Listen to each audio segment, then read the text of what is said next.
Have you ever been driving down the road and seen the rick houses beside the road and wondered what's inside of them, or how the bourbon inside of them's made, or sat and took a drink of whiskey or bourbon and wondered what the difference between whiskey and bourbon was and how it was made?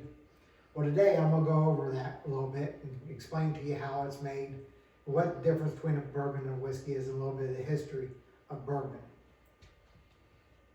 10 years ago, I started working at one of the distilleries, and I got interested in how the distilling worked at the bourbon industry, how they bottled it and everything. I started in the case house. I went from the case house, I went down and I ran a packer, I ran a filler, I learned how they labeled. I went from there over to distribution center. It's where I currently work as, in a distribution center.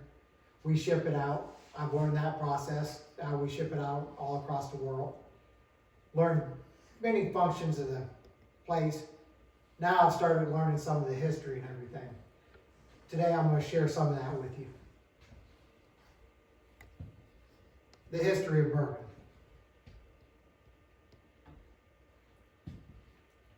Late 1700s, a lot of the Pennsylvania farmers and stuff made whiskey and things. Government was taxing them. They didn't like it. So they decided that they was going to move west. They moved west. They ended up settling here in Kentucky.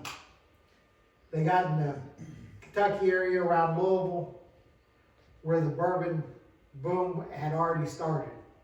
At that time, it really wasn't a bourbon boom.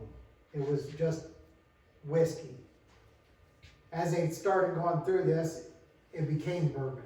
They'd barrel it, they'd ship it down to Ohio in barrels.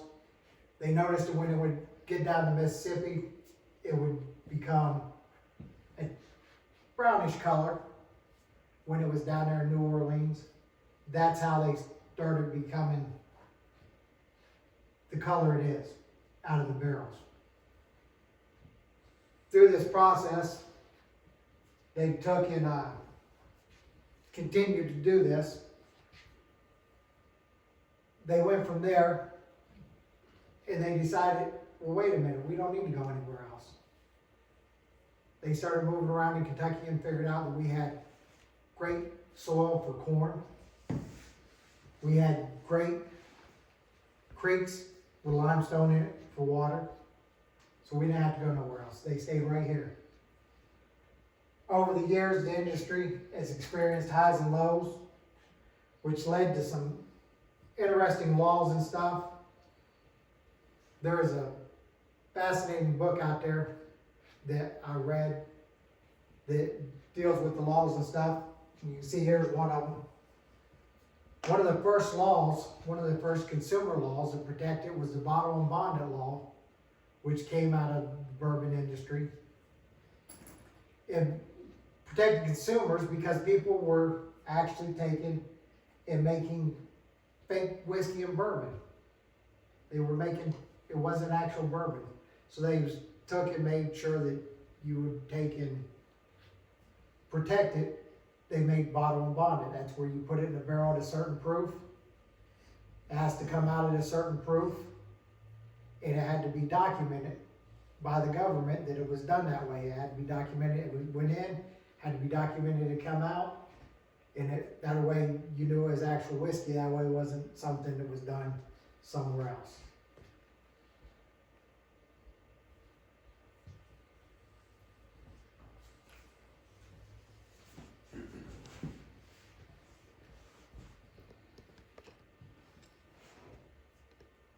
What makes a whiskey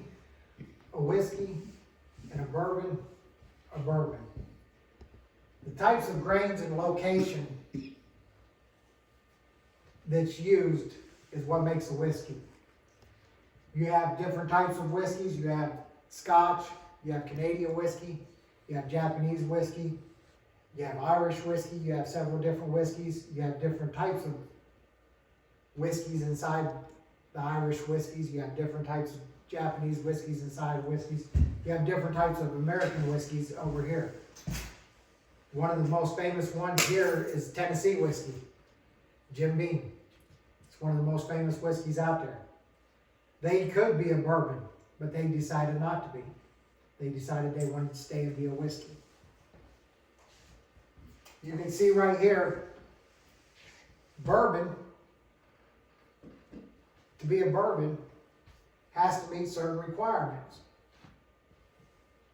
Bourbon has to be put into a virgin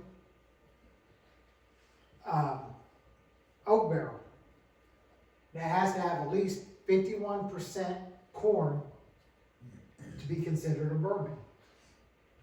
If not, it won't be considered a bourbon. It has to be distilled at no more than 160 proof.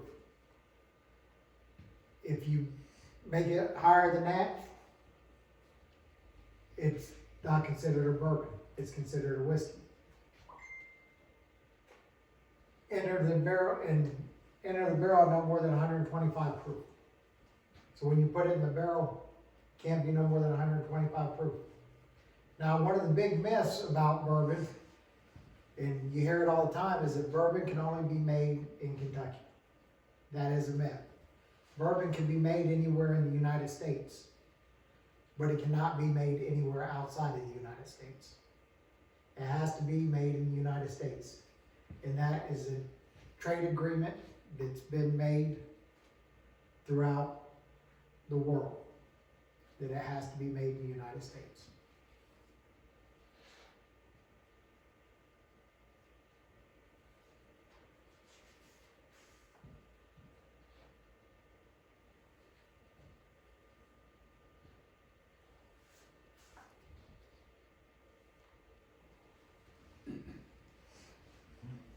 Now, let's take a look at how bourbon has changed over the years. Throughout the years, there's been a lot of changes in bourbon. This chart here shows the difference in the distilleries throughout the years in Kentucky. If you notice, in 1810, there was almost 2,000 distilleries in Kentucky. They were all over the state of Kentucky. As you can see, the bourbon industry went down through the years. You see, at one point in time, there was only 6 distilleries. During that time, that was Prohibition. The reason there was 6 distilleries in Kentucky at the time of Prohibition was that they were allowed to make medicinal bourbon, medicinal whiskey. They were gave special license to make medicinal whiskey, which kept them alive. After Prohibition ended, the distillery started coming back. You see, in 2012, there was only 10 in the state of Kentucky. But those 10, they were a different type of distillery. They were bigger. They held more barrels in their rick houses. They were more industrialized. They could run more bottles than ever before.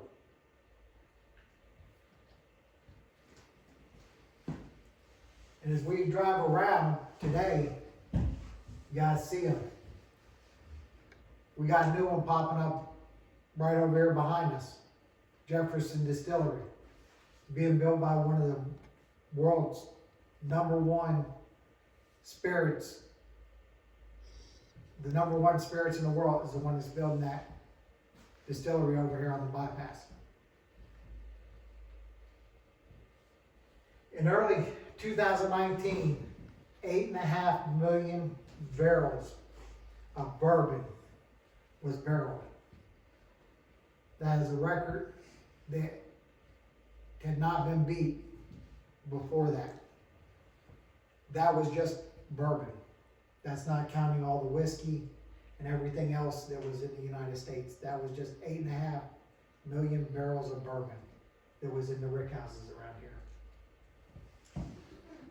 Your rick houses that you see popping up all over the place, the old rick houses held between 18 to 20,000 barrels.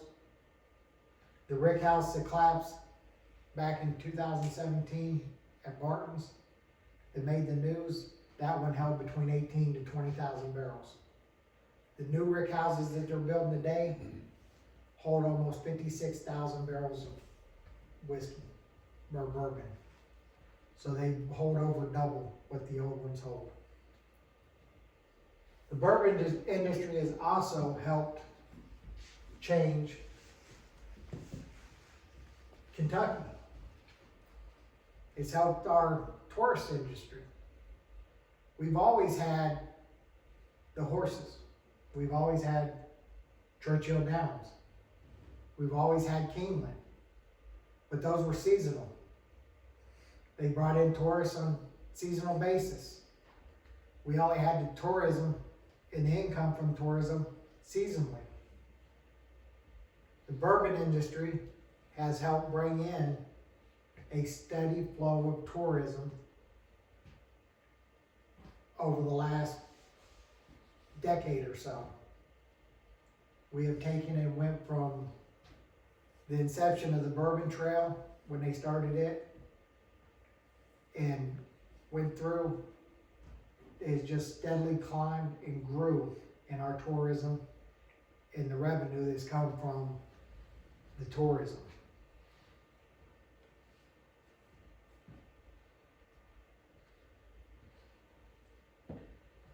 So, once again, bourbon is Kentucky's main source of revenue right now. And all bourbon is a whiskey, but not all whiskey is a bourbon. You can take and make it the same way, but if you don't make it by the process that is set forth in the standards, it cannot be a bourbon. I want to take and thank each and every one of you for attending today.